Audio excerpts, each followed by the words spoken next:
All right, everyone. It is Monday, and you know what time that means it is. It is time for the manufacturing e-commerce success, and I can't talk because I'm so excited for our guest today. I'm so excited that the Kansas City Chiefs won the Super Bowl yesterday, but we're going to have an awesome time today. We're going to talk about driving massive manufacturing success at CONNSTEP, the Connecticut MEP.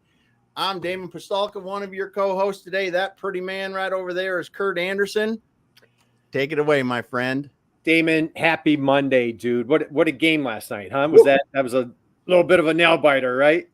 Right to the end. Right to that. Well, hey, you think that Super Bowl is exciting, man? That was nothing. Precursor. Nothing compared to this conversation here. So, hey, I want to introduce my dear friend, President, CEO of CONNSTEP, the Connecticut MEP, Beatrice Gutierrez. Awesome. Beatrice, happy Monday. How are you, my friend? Happy Monday to both of you. Well, we're gonna dive in. So, Damon, I'm gonna do a little intro, Beatrice. Like this background is kind of like insane. You ready? Are you guys sitting down for this? Beatrice, are you sitting down? Are you ready? Okay. All right. I have a list. Okay. Engineering degree from Marquette University. Beatrice, is that you? Is that correct? Do I have that right? Me. Yes. Okay. All right. MBA from the University of Chicago. Do I have that correct? Yes, that's correct. Like top, but like Damon, it gets like sometimes we feel like underachievers. Like this is one of those shows. You ready? So she, Wisconsin Energy, Rockwell Automation, GE, Gerber Scientific. She was a professor at a university in Connecticut. She served as, if I've got this correct, executive director of the Connecticut Department of Economic Community Development. But that was a mouthful. And now serves as the president, CEO of the MEP in the great state of Connecticut. Beatrice, how on earth did you do? All right. What I thought life ended at 30. Well, you started young, right? You started, all right. So one of those, I think my career has been almost the result of not knowing what I want to do. Yeah. And just jumping at opportunities. I was thinking about what brought me to all these things. Yeah. And one of the questions you seem to ask your guest, which has to do with who do you admire, correct? Who's the person that? Well, that's what we're going to kick off with. Who, when you were a little girl, so you know the question that's coming at you. When you were a little girl, Beatrice, who was your hero? How's that? So I think it's a mixed relationship because the person that I will get more upset with still today is the person that I most admire, which is my mother. My mother was this woman, grown, first person to go to college in her family, even if she had two male brothers. And we come from Colombia, South America, which tends to be, in particularly at that time, a very male-dominated country. She went away to study because she got a scholarship for boarding school and left her city and didn't come home when she was like 11 and didn't come home for like 6 years. Wow. So I think only once. Then chose to get another scholarship to go to Nebraska University, Lincoln, Nebraska, to study mathematics. And that was the time where you went in a plane that kept stopping. So she said she had to go to Chicago and Mexico. Yeah. So she comes back. She got married. I was born in the States, but didn't stay long. I was born in California, only for 3 months. And she came back. She got divorced. And she never figured that she couldn't do a lot of things and always did them. She translated for mining. She always made me think I could do anything. So that's why when I was thinking about this, she always used to say to me, you don't look back even to make an effort, to try to get yourself together. So I think I just took from her, which was very hard. Right. It was a hard mother to have it still today. Well, Beatrice, what a wonderful story. What's mom's name, please? Nora. All right. Well, hey, Nora. My daughter was a big fan of Nora the Explorer. So how about a big shout out, lots of love to Mom Nora for just giving that tough very love cool. And just what an inspiration to leave her country, go to University of Nebraska for mathematics of Nora, right? Yep. For 2 years she did that, and then she went home to take care of her family because she needed to, but always had that idea that you could do anything. And she was very forward thinking for her time. Yeah. She was born in 1935. So definitely very, very interested woman, particularly in South America. Yeah. Well, all right. Well, that helps answer how this Wow. career that we just rattled off and what an inspiration that mom is. Damon, what do you got? So she was going to school in Lincoln, Nebraska in like 50 something, the early 55, 50s. 56, around that. Yeah. I'm just thinking about air travel. I'm thinking about the culture shock. Right. And you know, the small town feel of Lincoln, Nebraska in 1950 something. Right. Yeah, Right. and she's 5 feet tall, and Right, people right, in the yeah. tend to be very tall. So she always told us these stories that she couldn't find clothes. She always had to go to the children's section, that kind of thing. Right. You know, new country, new language. Wow. And, you know, and again, it's not like, you know, maybe you went to, you know, Miami or some other cities where maybe there was, you know, easier assimilation. So what just a fearless, relentless spirit that your mom has, and to pick mathematics of all things, right? I mean, it's not like I'm going to go, you know, I'm going to be a gym teacher or something. My buddy's a gym teacher. No disrespect to my friends that are gym teachers, but you know, so she picked a really tough field. And hey, Beatrice, how about this? Your friend Anna drops a note. Yep. Three of my favorite professional colleagues. All right, Anna's in the house today. Anna, happy Monday to you, my friend. Man, we love Anna. Anna, we got to come back on the show. But guys, drop us a note. Let us know that you're out there. Bring the questions. But you're just getting a little taste of like what an inspiration this story is going to be. So, Beatrice, let's go here. So that helped, and thank you for doing your homework. You were all prepared for my first question. We asked who was Beatrice's hero. She said her mom, Nora. So let's dive in. You take off and you go to Marquette University for engineering. Why engineering? Was Nora that inspiration? Like what? Let's go there. So let's tell you a little bit of that. When I started engineering in Colombia, in Medellin, I'm from Medellin, which a lot of people may know for good and for bad, but I'm from Medellin, Colombia. And I grew up there, and I was going to school there. I went to school there for 2 years. But prior to that, when I was in high school, I would go to my mother and say, I want to be an anthropologist. And she would look at me and say, do you have any like fellowship or something we don't know about? Because not in Colombia. So then I would say, well, I want to be an archaeologist. And this went on for a while, a historian. Right. So one day she came and said, you're good at math. You're good at physics. The neighbor went to something called engineering. Here's a school I can pay for. There's 4, pick one. That was it. That was my whole. Like here's 4. Pick one, because this is the only school I'm gonna pay for. So I said, okay. So I started chemical engineering. I did that for a year, but I am very allergic to a lot of dust and stuff. Mm-hmm. So my guidance counselor said, no, that's not gonna work. So there were 3 left. So then I picked solid state design, electronics, which is what I came to Marquette to finish. Yep. Awesome. Nice. That's what I said. My career has been a whole bunch of just go for it without much of planning, put it that way. So go back in time. And so what we want to do, we're going to dive in, guys. We've got Beatrice here from the Connecticut MEP. We're going to dive into the MEP, how they help manufacturers, all the wonderful things. But I want to get a little background on Beatrice, just to kind of like this inspiration and just like, this is not a normal, simple story. And this is going to be really good here. So Beatrice, when you go to Marquette, describe like culture shock. The weather's just a little bit different in Wisconsin than in Columbia, right? So I think there's a detail I need to bring up. I got a boyfriend at the time in Colombia, and he decided to come to the States. And we, again, have very little planning. So he called me and said, hey, do you want to come? And I said, oh, sure. So some people at work have called him the best salesperson in the world, because he called me at night, no ring, no anything. I said, sounds like a plan. So I moved to the States because I knew solid state design and engineering was more developed here.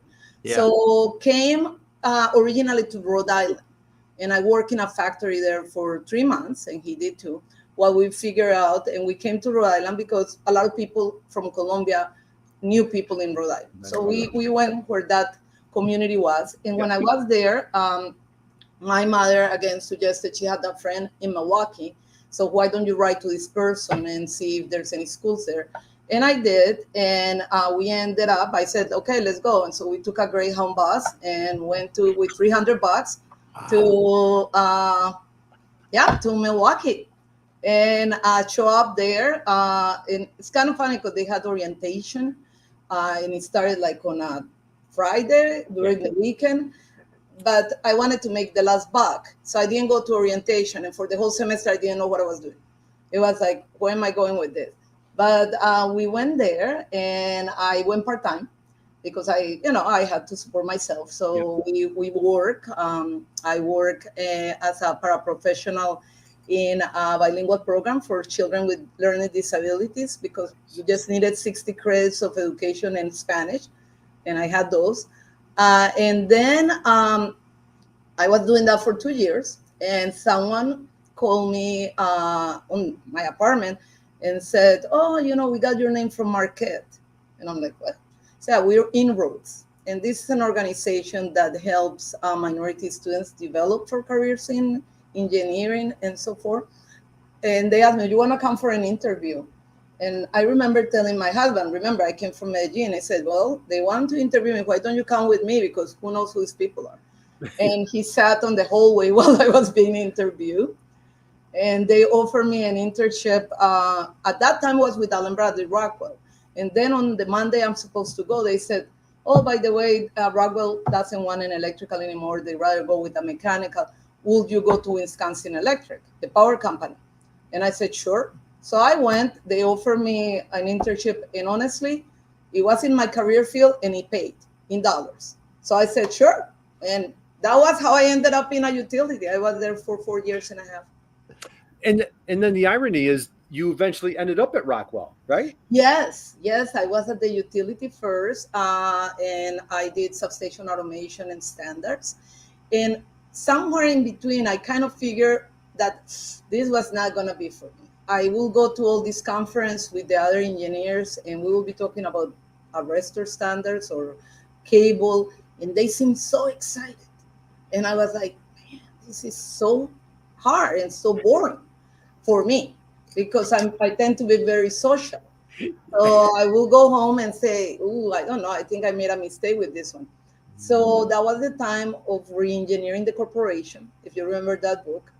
And I was in maternity leave because I had my older daughter at that time.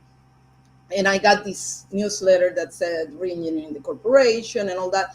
And a friend of mine that worked there, she said, "They're going to cut these jobs. And we're the youngest one. So we got to look for something." So we did. And it happened to be that that's not the way it works. We were actually pretty low cost engineering. So I got an offer to go to Rockwell as an application engineer. And I kind of never looked back. That was in the marketing department, and I loved it. I had to answer the phone at that time 46 times a day, and I loved it. It was just so fun. People calling all the time, and it helped a lot. It helped with my accent. Not necessarily it helped improve that, but it took away the fear. Yeah. That's Yeah. key. Yeah. And I had to do a lot of presentations. Right. And that was the time of NAFTA.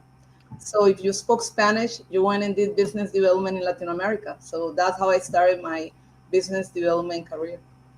Yeah. Well, I love this. And Damon, we're going to talk about, she doesn't know this. I did a little stalking. I did a little research about Beatrice. So conquering fear is a common theme that we're going to see with Beatrice. And we're going to hit that in a minute. But Damon, what do you got? Well, I think that, being relatively new out of college like you were, the myriad of things that the Rockwell Automation Solutions conquer had to be just a wide range of challenges every single day, every single week that just kept you on your toes. Well, the first thing I remember that was really meaningful to me is to learn that knowledge is not only academic. I would be there. I was taking the job. The person that had done it before me actually had high school degree, but had done it for 30 years. Yeah. So her name was Debbie Forkins. And I remember I would get these phone calls, and it was like, well, someone needs a push button with this type of block and this type of contacts and this color, blah, blah.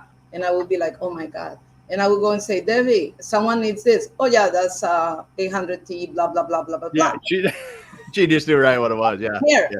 And there was another woman called Penny Jans, which was my assistant. And but not my assistant, like my assistant, the department's assistant. Yeah. And she was such a mentor to me.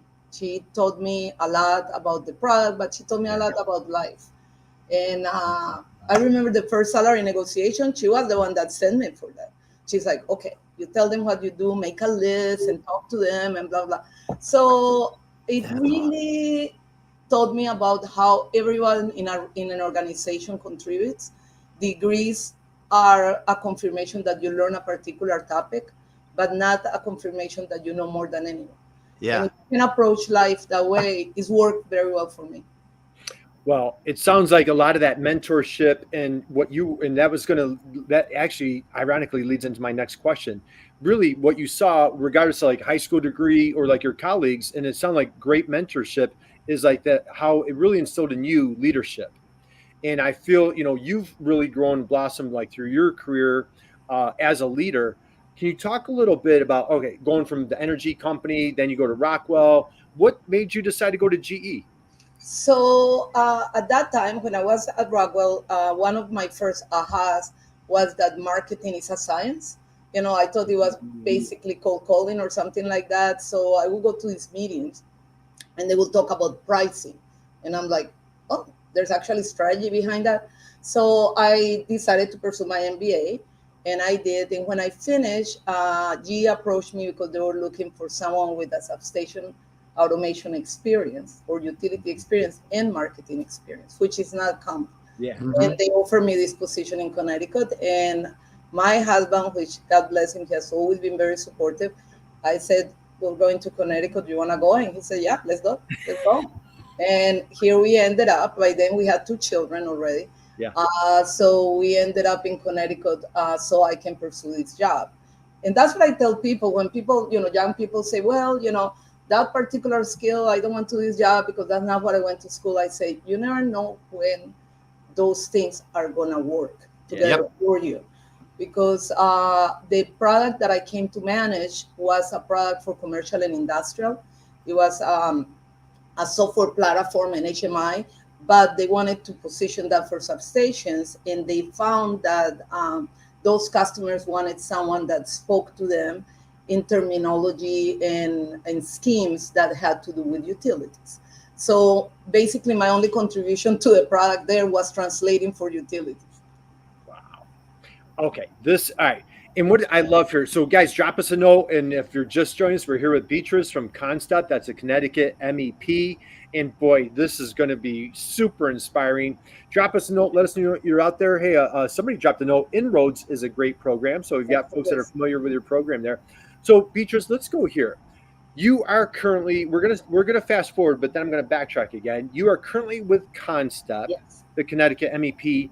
For curious minds that would love to know, can you please share who and what is CONNSTEP? What is this MEP network that you're conquering? Absolutely. So it is the best way to think about it from my perspective is we are a single source of help for small and medium manufacturers for anything they need to grow their business, maintain their business, keep themselves safe. So let me give you an example. We're part of a network, and that's the MEP part. So there is an understanding in public policy, both federal and state, that manufacturing is at the core of growth in each of our states and in our country, and that it is a smart investment for the public funding to really invest on that. So this program was created back at the late 80s, early 90s through the Department of Commerce, NIST, the National Institute of Standards and Technology, and it creates a center in each state plus Puerto Rico, so there's 51. And each of them tries to provide services to manufacturers in a way that serves that market. So in Connecticut, for example, we are extremely focused on defense because that is at the core of who we are. We have 4,000 manufacturers. Out of that, around 900 something are involved somehow in aerospace or in shipbuilding. And also we try to really help them gain strength as it serves the supply chains for the country critical pieces. That said, Connecticut is a very, very diverse environment, ecosystem. We have medical devices, we have bio, we have people making great cleaners for fabric. We have like Amodex. We have other people that make parts, hinges for cabinets. So and we happen to be a great place for fuel cells, which a lot of people don't know. Yeah. We have a lot because of the investments that UTC had in the state prior region. We do have both from a policy and from an ecosystem perspective a great investment in fuel cells, stationary fuel cells. Well, I love that. And so what we want to do is I just want, for folks, manufacturers out there that might not be, maybe they're like, hey, what is this MEP thing? Yeah. What's great is you've got someone with leadership and just the vast experience here. Someone like Beatrice, where not only did she have Nora as a wonderful mentor, she's been at GE, she's been at Rockwell. And so the great thing is if you're a 5, 10, 20 person manufacturer, you get this vast experience, this expertise, high level engineering, an MBA from University of Chicago. There's 1,300 MEP individuals strong, fighting relentlessly, helping manufacturers day in, day out. And Beatrice is just one of them. And Beatrice, how about this? Our friend Anna drops a note. Beatrice and CONNSTEP team are creating amazing value for Connecticut manufacturers. Yeah. I'm honored to sit on the board and work with Beatrice. She's driving incredible value for Connecticut. Anna, thank you for that comment. That's awesome. Beatrice, so let's go here. Talk a little bit about how you guys are making the world a better place. Just, again, for folks that aren't familiar with CONNSTEP, I know like you have vast experience with Lean and Six Sigma. Just share, and you have you've put together a Hall of Fame team here in Connecticut. Share some of the things that you guys are doing on a daily basis at CONNSTEP. So what's most amazing about the role that we play in the state is a lot of people know us as the Lean people. So if you're familiar with Lean manufacturing, continuous improvement, that's where we made our name, our history. We've been there for customers at times where they have needed those resources. And we have people that are excellent at that work, and we've been able to grow with that. We also provide a lot of help traditionally in quality management systems, auditing, etc. So if you need ISO or anything like that, here we are. But time has changed for all of us, but with the pandemic, but even before that, our manufacturers are embarking in moving into I 4.0, the next generation of manufacturing, which is all about connectivity, digital solutions, etc. So part of our role is to really help manufacturers in different areas that are critical for them. Through the work we're doing with NIST, those big areas are workforce development, and I'll talk a little about that later, technology and innovation, and supply chain resilience. So why these pieces? Because we know as part of this ecosystem that for many years, for some policy or for some market questions, some of our companies did not invest in the United States, and our policy didn't incentivize them to do so. So we all went through the 80s and 90s where a lot of our jobs were moved. I had the opportunity during the early 90s, through my time at Rockwell, to travel a lot to small towns or small cities, Albany or Syracuse or Pittsburgh. And then you saw those towns disappear in the sense of economic growth because they were very strong manufacturers, Detroit being one of them. Well, things go in a circle per se, and with the pandemic, that became evident that we really needed to catch up, and we really needed to put manufacturing at the forefront of our interests as a country because of economic growth, but also for defense reasons. So with that, we all, through different either economic data, talking to our manufacturers, policy, have recognized that we need to invest in this sector, and we need to help not only the large companies, but if they're going to be successful, they're going to depend on the strength at every part of the supply chain. So let's take, for example, workforce. If you think about workforce, the common person out there thinks about a manufacturing plant as being dirty, hot, a place, and I'll be non-politically correct here, mostly for men. That is where you don't want to really spend your time. We also spend at least one generation of parents telling kids, just go to college. You don't want to have a job. And you can understand that. If you have been in Detroit and your grandfather went to work in the three-car manufacturers and your father worked there and there was no job for you, why would you want to promote that for your kid? So it just makes sense. But the problem with that is our workforce got old, very old. Yep. It never got smart at tapping at other areas. So it didn't go for under served population, it didn't go for women, it didn't tap into veterans. And now we're at a place where the pandemic accelerated that. You know, people retire. We know in Connecticut, for example, my average age is beyond 57, around that. Woo. So that's a problem. That's a Yeah. problem. So as we get those jobs here, we as the MEP are working with our partners, both federal and state, and also some private, on trying to educate the new generation on opportunities in manufacturing, or trying to educate women in opportunities in manufacturing, working with other agencies, which are, for example, state agencies like social services, identifying wraparound services, and also doing a lot of inside the businesses training. Supervisory training has been a very popular product that we have, incumbent worker training, capstones, internships. So that would be, that's how we contribute. So we look at the individual company, how can we help you? And then we also try to engage with the ecosystem. And if not provide the programs, do partner with those that do, universities, community colleges, high schools, and then bring that data back to the funders. In our case, federal funds and state funds, which we are very grateful to have. So that's workforce. Mm-hmm. So then we can talk about, for example, supply chain. Mm-hmm.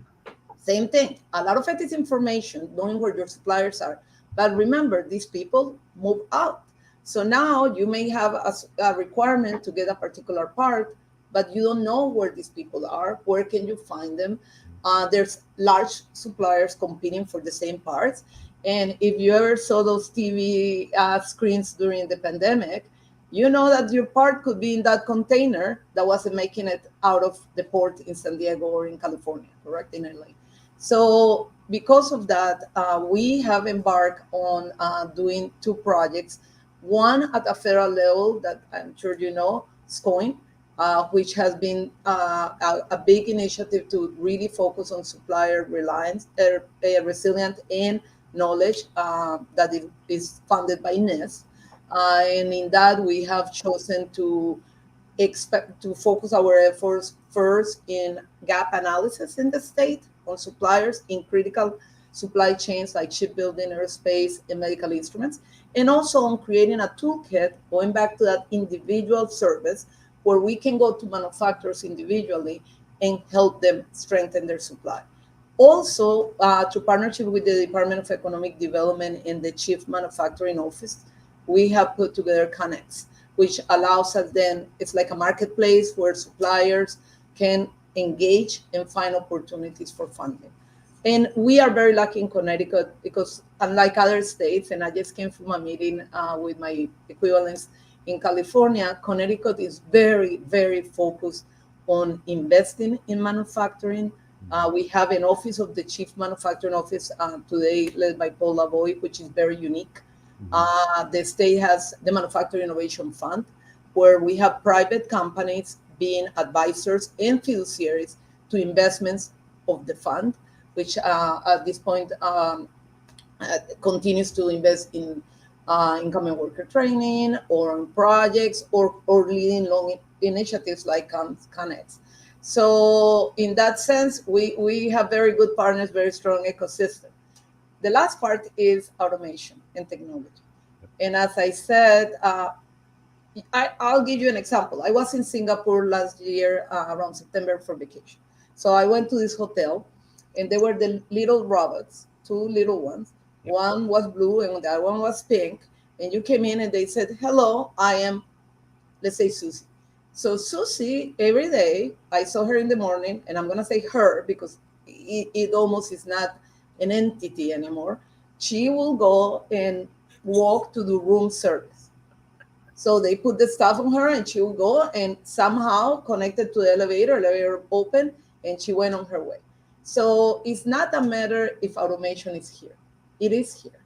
And it's not a matter if we are going to embrace it or not.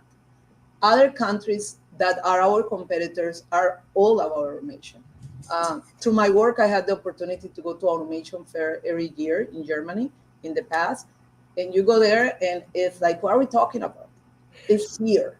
So we need to help our manufacturers understand the challenges, the benefits, and also educate them to not fear automation, because it gives a competitive edge where it matters, where it can help.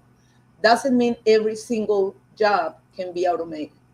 Right. Some jobs require the human, but we want the human to focus on the high level activities. Yeah. Okay. Man, Masterclass. that was just a master class right there, Beatrice. And that was, you know what? You know who's proud right now? How about Nora? Nora was really proud of man, her little girl's just absolutely crushing it. And how about a couple of segues that I'm gonna pull in here? So how about this note from Cindy? Beatrice is always spreading her inspiration around the office. She's a great leader and mentor. Thanks, B. So now, Beatrice, can I embarrass you? Can I embarrass you real quick? Do you mind if I do that? Damon, you sitting down? You ready? Let's do this. So here's a little comment about our friend Beatrice. Ready? So I hired Beatrice to re-energize and re-engineer my company using Six Sigma and lean methodologies. For over a year, Beatrice immersed herself in my company and our business and helped to dramatically improve the way we function. What makes Beatrice stand out is her ability to work with my staff and have them embrace, now get this, have them embrace, not fear, change. I recommend Beatrice wholeheartedly. She has great intuition. Another person says, her skills and guidance have greatly assisted in furthering my career. Another person here, I want to read this one real quick. Beatrice is a high energy manager with a rare combination of strategic skills and drive for execution. Beatrice is not afraid to make tough decisions and push all areas of organizations to make value creating change. I absolutely love how you kind of teed it up. You didn't know I was going to go there. So Beatrice, let's talk about that. How in your career have you had, again, I know you're a woman of humility, and I'm probably embarrassing you a little bit, but Yes. thank you. Those are very generous comments, by the way. Those were about you, and those were about you. They're right on LinkedIn, guys. Hey, we're here with Beatrice Gutierrez. I strongly encourage you. I invite you. I welcome you. Connect with Beatrice on LinkedIn. You will thank us for doing so. If you're a manufacturer, connect with your MEP. If you're in Connecticut, man, connect with Beatrice for sure. Beatrice, share a little bit about, we talked about mentorship. We talked about that leadership. Where did you get that inside of you? Was it from Nora? Like, how did you get that, kind of that no fear attitude and to help companies change? I think in part from that. And also, I would say it's also a little bit cultural. I'm from a place that many of you know, and many of you know not for good reasons. Medellin went to a very, very hard time in the 80s. I grew up there, and we were under siege. And when you grow up like that, I think it gives you perspective of what is really risk.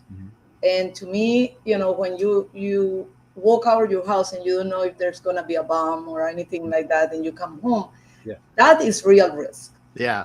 Anything after that is like, that's just life. Life, you just like, I didn't get shot at today, so today's one of my best friends told me, and some people know her, Barbara Fernandez. She once told me, we were talking about things that had changed in her life, and I said, oh, I'm so sorry that she lost her husband at some point. And she said, well, life is what happens when you have other plans. And I always think about that. Wow. And that's true. I mean, in the big scheme of things, right, the risk we take is so minimal. Yeah. The worst, what's the worst that can happen? Let's say you lose your job. As long as there's a job in a bathroom you can clean, you can eat. Right. If you're willing to do that job. Yeah. Right. Well, hey, I'm going to grab a couple comments here. Ala says perspective is everything. Drop the mic there, right? Automation can be so helpful, and Beatrice has pointed out it doesn't mean human touch is eliminated. And happy Monday. Thank you for dropping your comments, Ella. And I want to pull up Dean here. Dean, happy Monday to you, my friend. You won't find a better ambassador for CONNSTEP and the advocate for manufacturing in the manufacturing community in Connecticut than with Beatrice. So, Beatrice, let's dive in a little bit further. So, let's take it another step. If there's a manufacturer out there that's like, man, I didn't know about this MEP thing. Beatrice has got me super inspired, very fired up. I wouldn't mind some help here. Walk us through, like, what does that engagement look like? Let's start from like 101, MEP 101. What does that look like? Yeah. So our MEP is 25 people, and that's with 2 that are coming this week. So we're very small. But the first person you will see, let's say, assuming you're not at an event when you made us, because we're trying to be at events or that, but if you just go and someone comes to your door, or you go in a web and put, hey, I want to learn more, the first person you will see is the business development advisor, which is basically is your single point of contact for everything you need. So we look at ourselves as a trusted advisor. This person is regional. So we have right now 3 and we're hiring. So if you're in the business to help manufacturers, give us a call because there's an opportunity with us. But these are people that come from experience in manufacturing of some sort that had, in most cases, had either operation work, have work in operation, in sales, or in manufacturing, or own companies. Sometimes one of them, he owned a manufacturing company. So they come in and they do what we call discovery. So they sit with you and begin talking about what are your needs, in case you have not identified a specific one. Because there's sometimes that people say, I just want you to find me someone, or I found you to help me with this technology. But most cases, we want to get to know you. We want to get to know where the pain points are and understand your processes. So then with that piece and trying to really driving with voice of the customer what you need, we may come out to identify 2-3 things that we could do. So then, we talk more about it, we understand what we're putting, we put together a proposal. And the cool thing about these centers is that while we depend on a lot of internal resources, some are totally, they're very strong internally.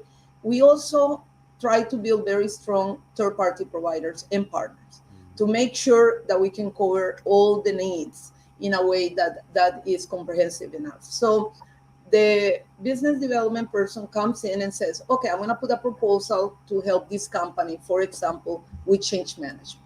They really are doing a lot of neat things there, but they really need this help understanding how to do it and how to align the resources and their strategy with what they're doing.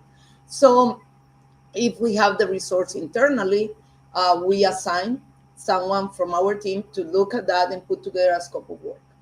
If not, we work, as I said, with a third-party provider, and it could be a mix. We have, for example, right now, a supervisory training program that is very, very well received, and it's a hybrid where we have a very strong third-party provider and very strong continuous improvement person working together, delivering that content. So now we have put together the scope, we quote, we do put a quote, and a lot of people ask, why do you charge? You have a collaborative agreement with the federal government. It's not a grant, it's a collaborative agreement. I'll explain the difference in a second. Yeah. And you also get funding from the state. Why do I have to pay? Part of it has to do with the ability to get skin in the game. Because you as a client, if you are not willing to pay for change, for needs, it may not be that valuable to you. And that there is a psychology into that. That's part of it. The other part is we are able to bring very high quality resources at affordable pricing, but we still have to pay for that. And we use taxpayer money. So we want to make sure that as we use taxpayer money, we are good fiduciary agents of the taxpayer, because we're taxpayers too. Yeah. So giving things for free, in general, is not our way. Now, there's been cases where we have had programs where there is a need to incentivize a particular interaction, or during the pandemic, there was a recognition that our companies were stressed beyond their ability. So in those cases, we may be given a grant that we can execute to deliver some service. So now we agree on the scope, you agree on the payment, we put together a contract telling you when we're going to be there, what we're going to do. and we do it. Here's the key.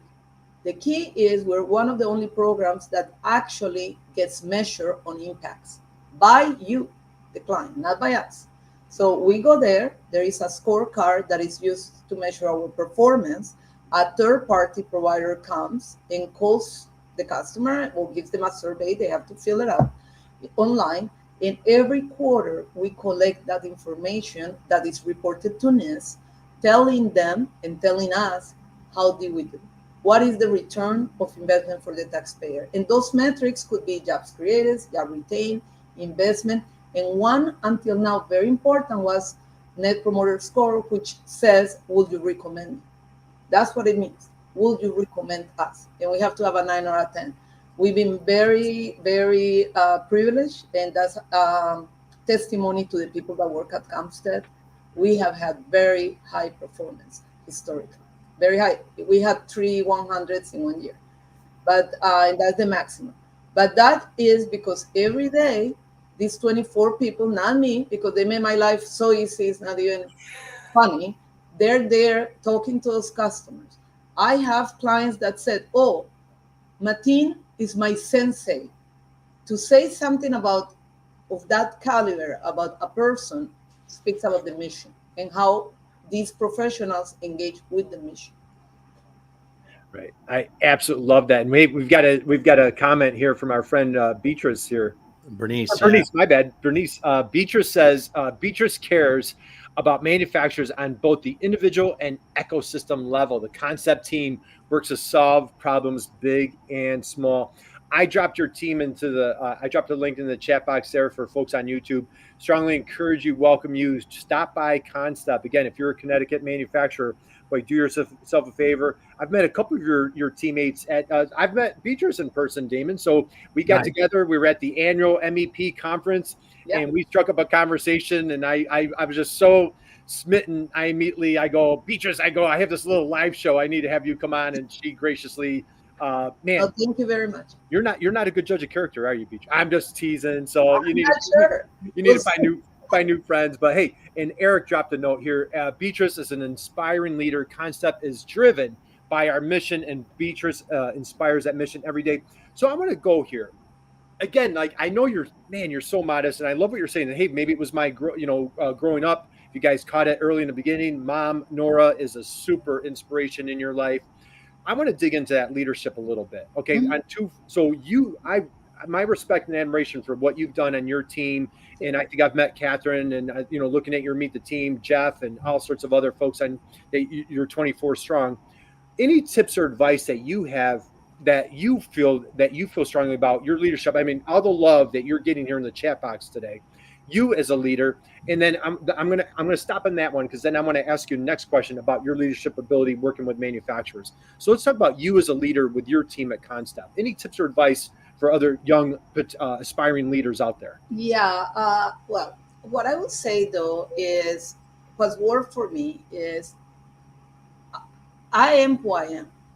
You gotta be very genuine because leadership is about, I think, helping others find themselves too, find who they are. So to me, when I was very young, I would read all these books about leadership and how to act, and there's a point where you decide, or I decided, this is what you got. This is me. I'm gonna be honest. I care for people. I cry sometimes in public, and I just don't take myself that serious in that sense. To me, if I make a mistake, okay, well, I gotta pick myself up. So to me, that's one thing that you just shouldn't look at. You should look at yourself as put in a role where you're helping a team, but not higher than a team. And I try my best to do that. That said, you do have to have edge, and that's be able to make tough decisions,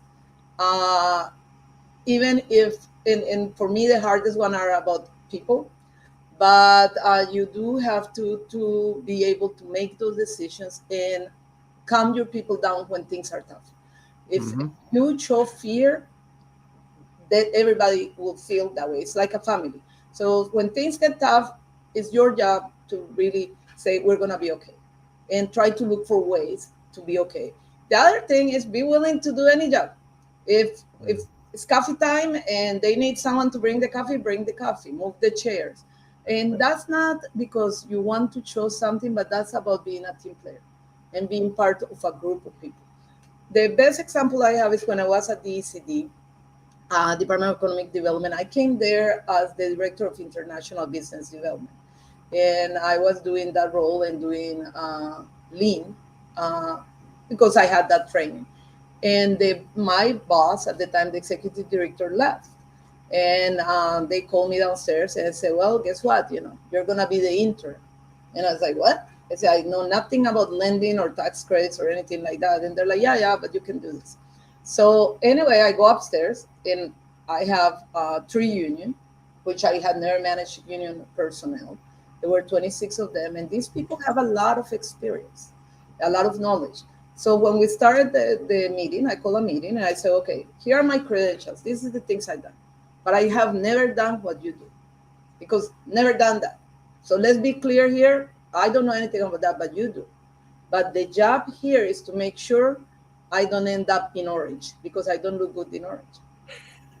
And from there on, I gotta say, it was the best experience of my life. 5 years of learning, I would say it's the first place where I really made a lot of friends because I have a lot of respect for their experience.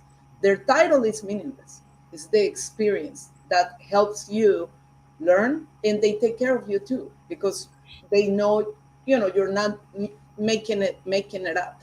That said, I always told my students, I said, never be afraid. And I tell my kids, I said, if an opportunity comes, it may not come again. So go for it. And you'll figure out you'll learn something anyway. Yeah. Incredible. Okay. Beatrice, I don't know. You said you caught some episodes. We have like these little drop the mic moments that we like to say, that. And then like when it gets us off the charts, then we have a moment of silence. So like right there, that was like a little moment of silence.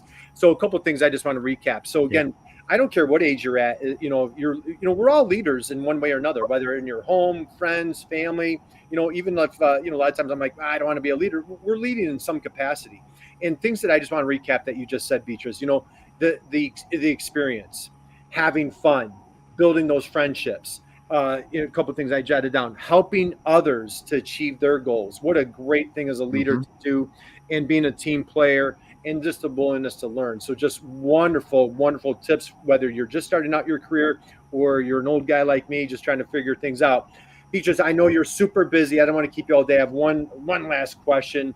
Again, we saw a theme with your testimonials that people dropped on your LinkedIn profile. People are dropping tons of love for you and the respect that you have in the chat box here. Cool. And a consistent theme is, again, like inspiration, kind of that fearlessness. For entrepreneurs as a whole, a lot of, unfortunately, we don't like to change, right? It's like, hey, this is how we've always done it. Or maybe just, it's like, the unknown. And I think the big thing is, Damon, we talk a lot about, is people don't want to be responsible for the mistake. Yeah. For like, oh, we're going to implement this new software. That's on me, or, hey, we made this new hire and it backfired. That's on me. Like, people are reluctant to, like you said, taking that chance or take that risk. Just for manufacturers out there, when you're working with them one-on-one or just, your group, events or what have you at CONNSTEP, how do you help entrepreneurs? How do you help those manufacturers overcome that fear? Any tips? Yes. So I will say from CONNSTEP's perspective is you may have never seen this one, but either CONNSTEP or the network has. And how can I say that? So there is institutional knowledge in these centers. There is either each center has that experience or through our network, we have seen that problem before. Right. So what I would say to a manufacturer that is not sure about trying something, come to us. If we don't know, we'll find someone that went through that. And then you can connect with them. Because don't take it from us. We're consultants.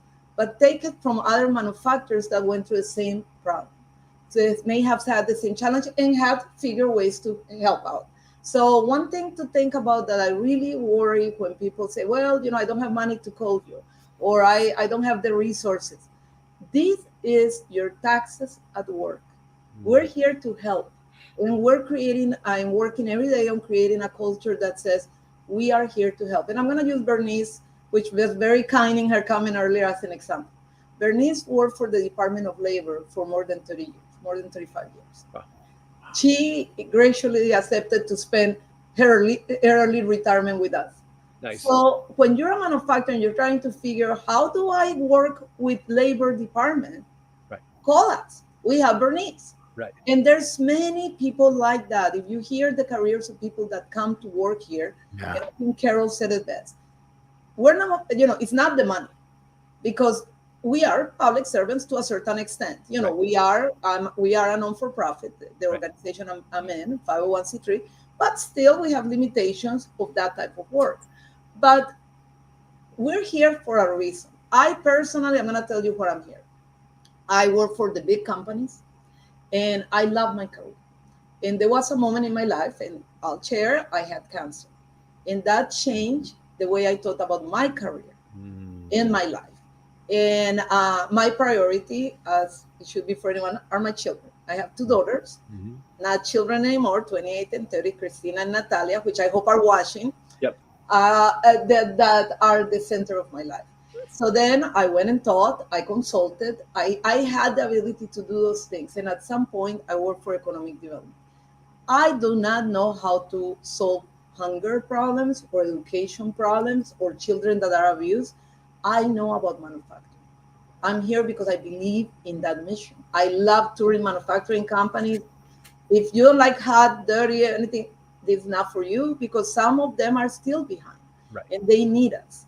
And they need us because, to me, manufacturing anchors communities. That's the difference with many industries. You open a McDonald's and you go, there's a Burger King. But if you open a manufacturer and you have 15 families depending on you, I've seen people risking their retirement for those families. When the owner could retire and they're like, no, but I want to make sure that the person about, because it's no longer one person, it's a whole community. Communities grow around technology. They create better paths for the community in education and for different people with different backgrounds. Let's take, for example, one company in Connecticut has been very successful at working with people that are incarcerated. What do we want from people that have gone to prison? That they pay their time and they come back and return to society. And we want for that to give them jobs where they can contribute. And the beauty about manufacturing is you make stuff. At the end of the day, there's something concrete. I had one opportunity, and I'll cut with that. I had one opportunity to work when I was at GE in insurance. And I love my insurance people. Hartford is the insurance capital. Yep. I'm telling you what, when I went and worked there as a master black belt, I could not engage with something that doesn't have form, fit, and function. Beatrice likes things. So I had a hard problem going to meetings where they talk about products I couldn't see, that were just models. So for some of us, making stuff is fun. We are proud of it. I love Connecticut. I've been here 25 years.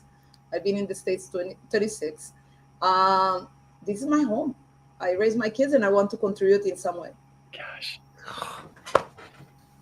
Bam, drop the mic on that. Yep. All right, Beatrice. Thank you. Man. It's a pleasure. It's been a pleasure. Thank you very, very much. And for any manufacturers out there, call us. Go on the web. If we don't know, we'll try to figure out. Yeah. All right, Damon, I'm going to do a little recap. What were some highlights for you today? Well, I mean, Beatrice, you just summarized why manufacturers should be reaching out to MEPs. I mean, we hear this. We talk to a lot of MEPs. This was incredible talking with you today. And the one consistent thing that we hear across all of the MEPs, tremendously experienced people come to work for them.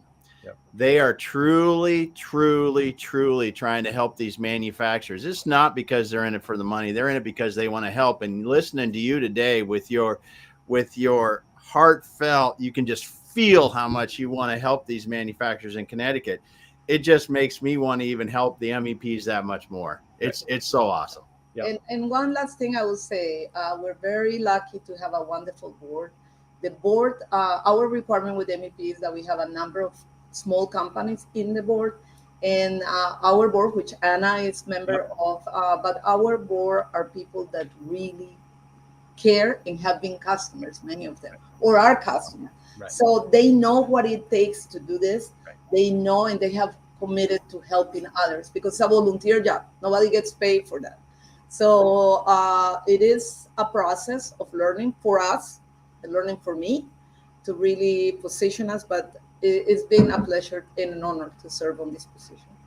That's Well, awesome. man, I just a couple recaps there, you know, and you know what, and Beatrice, we need to have you back sometime because I have like so many more questions that I didn't get to, but one of them was going to be, why are you so passionate about manufacturing? And you certainly you hit the ball out of the park, and thank you for answering that. Guys, just to recap, you know, Beatrice talked about workforce. She talked about supply chain. She talked about automation. She has a marketing background, 24 strong at her center alone. There's 1,300 MEPs, individuals working for MEPs throughout the whole network. So even if one of the 25 don't have that area of expertise that Beatrice is looking for, or that you're looking for, she has third-party consultants that she can reach out to, and a vast network to pull in. So Beatrice, thank you. We applaud you. We salute you. We commend you. And I want to thank everybody in the chat. We've got Thanks for dropping by. here. Brian Fleming, so true. Corporate people don't like to take risks, but I want to thank Eric and Bernice and Ella and Dean and Anna and everybody else in the chat box. Everybody that didn't drop a note, thank you for joining us today. Strongly encourage you, welcome you, invite you. Connect with Beatrice and her team on CONNSTEP on LinkedIn. And you know what, Damon, what I'd love to say is just be someone's inspiration, just like Beatrice was here for us today. So great time. How about let's give a big round of applause to Beatrice for just smashing the ball out of the park for us today. Beatrice, awesome. Thank you. Big shout out to your daughters. I know they're man, I know we've talked about your daughter. One of your daughters is doing great work. I'm sure they both are. So thank you for all They're both engineers, by the way. Say that again. The Nora gene continues. The Nora gene continues, man. All right, we're gonna close out on that. So, hey, we are back here. We have, you know what? We're in Connecticut at the Connecticut MEP today. Damon, do you know where we're at on Friday? We have the Alaska MEP. Yes. Beatrice, you're going to love it. We have a client from the MEP. Damon and I have been with her. We've taken a tour of her facility. She's a great manufacturer, wonderful inspiration. We're interviewing her this Friday with one of your teammates from the Alaska MEP. So guys, we'll be back here on Friday. Beatrice, hang out with us for 1 second before we wrap up. Guys, have a great week. God bless you, and just keep crushing it, man. And get out there and do it. Be the best kept secret, right? Yeah, get out there and do it. Okay. Peace.